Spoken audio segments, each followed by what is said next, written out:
95లో మొట్టమొదటిసారి ముఖ్యమంత్రి అయ్యాను. మళ్ళీ 99లోనే కంటిన్యూ అయ్యాను. 2014లో ముఖ్యమంత్రి అయ్యాను. 2024లో మళ్ళా ముఖ్యమంత్రి అయ్యాను. కానీ ఇలాంటి పరిస్థితి నా జీవితంలో ఎప్పుడు చూడలేదు.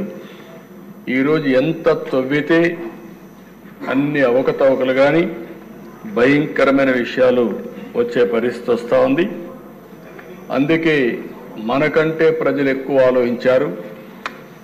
వాళ్ళు ఏదైతే ఆలోచించారో దాని పర్యవసానమే మొన్న మనకిచ్చినటువంటి తీర్పు.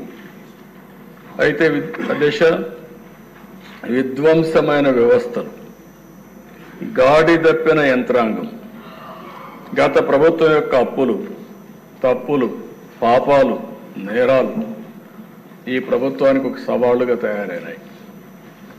జూన్ 12న ప్రభుత్వ అధికారం చేపట్టి ఆ రోజు చూస్తే రాష్ట్ర పైన ఉంది.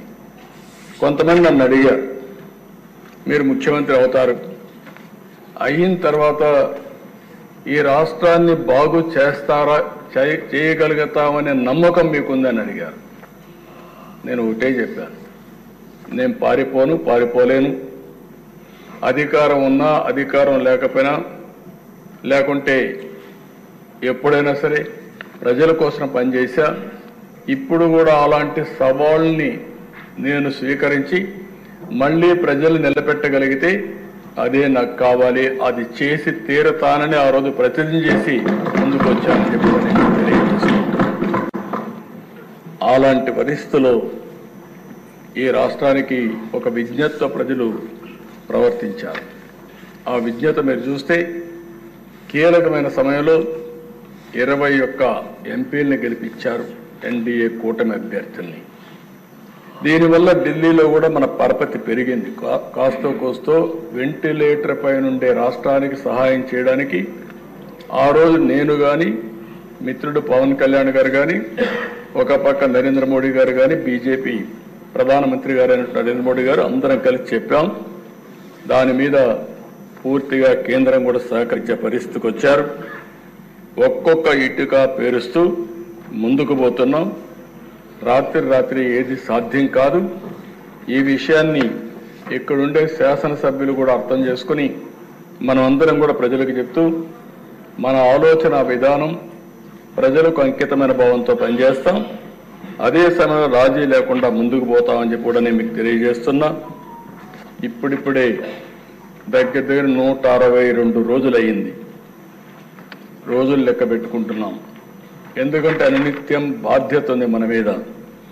ఇది మీరు చూసినప్పుడు చాలా డిపార్ట్మెంట్లు, గాడి తప్పిన డిపార్ట్మెంట్లన్నీ ఘాట్లో పెట్టే పరిస్థితికి వచ్చాం.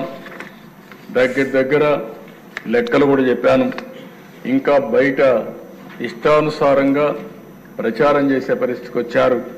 సాక్ష్యాధారాలతో సహా 10 లక్షల కోట్ల రూపాయలు అప్పులు కానీ, గాడి తప్పిన వ్యవస్థలు, అస్తవ్యస్తంగా ఉన్న ప్రభుత్వ శాఖలు, పెండింగ్ బిల్లు, అనేక సవాళ్లు విసిరిన మనకుండే అనుభవంతో వీలైనంతవరకు సరి చేసుకుంటూ వచ్చాం. నేను ఒకే విషయం ఈ సభ ద్వారా ప్రజలందరికీ హామీ ఇస్తున్నా, మీ నమ్మకాన్ని వమ్ము కానీయం. 5 నెలల్లో అనేక అడుగులు వేశాం. ప్రజలు ఒక నమ్మకాన్ని క్రియేట్ చేశాం.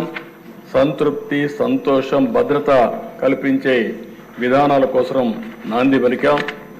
మళ్ళీ హామీ ఇస్తున్నా, ఎన్డీఏ విధానం సంక్షేమం, అభివృద్ధి, సుపరిపాలన ఈ 3 ద్వారా ఆంధ్రప్రదేశ్ రాష్ట్ర ప్రజలకు భరోసా ఇచ్చే విధంగా ఈ పరిపాలన కొనసాగిస్తామని చెప్పి కూడా నేను మీకు తెలియజేస్తున్నాను.